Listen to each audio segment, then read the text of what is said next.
purpose does the gentleman from California seek recognition? Madam Speaker, I rise in opposition to the objection.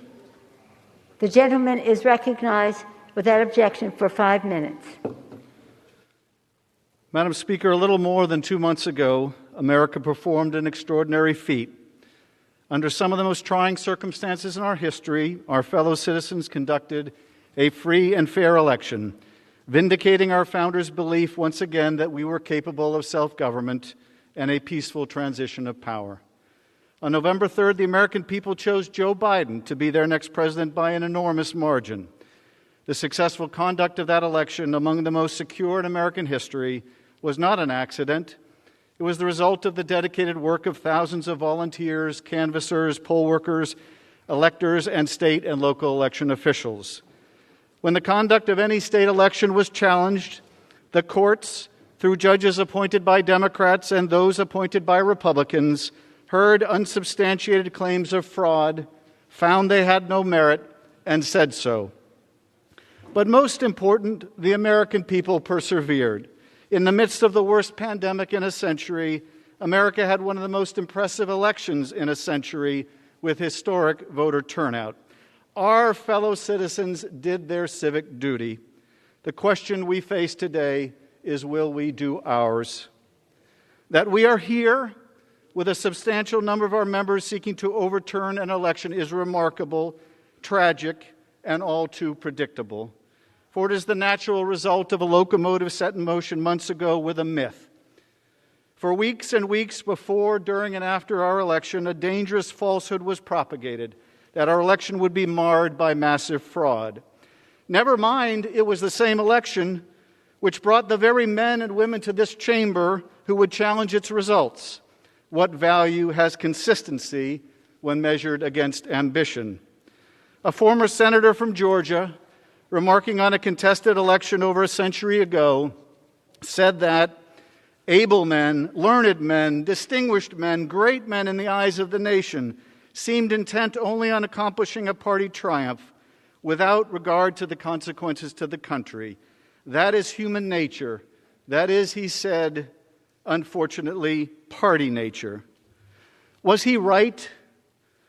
We stand in a house which was once the place of giants. Have we become so small? Does our oath to uphold the Constitution, taken just days ago, mean so very little? I think not. I believe, to quote our dear departed friend Elijah Cummings, that we are better than that. I think Elijah would be proud that the debate here today is not between Democrats and Republicans, and that some Republicans, including the Republican leader of the Senate, remain devoted to the principle that we are a nation of laws, not individuals, let alone a single individual.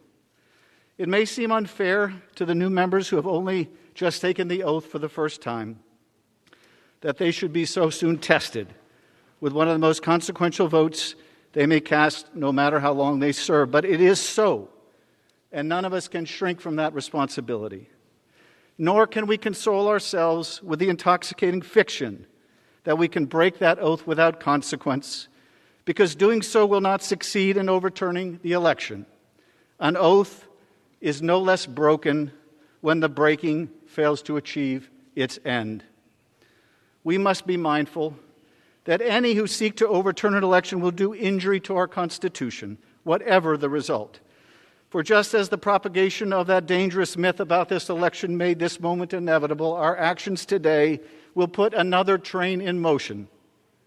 This election will not be overturned, but what about the next, or the one after that? What shall we say when our democratic legacy is no more substantial than the air, except that we brought trouble to our own house and inherited the wind?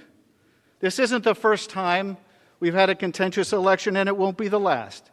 In 1800, John Adams lost a closely contested election to Thomas Jefferson in the first peaceful transition of power from one party to another in our history.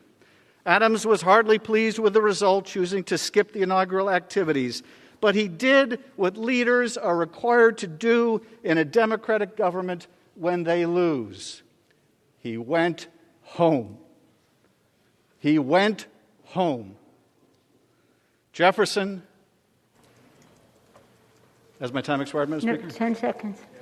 Would later refer to his victory as the Revolution of 1800, but marveled that the revolution had occurred by the rational and peaceful instruments of reform, the suffrage of the people. It has never been our place to overturn an election. Thank you. And if we hope to remain a democracy, it never will be. Arizona. For what purpose does the gentleman from Arizona seek recognition?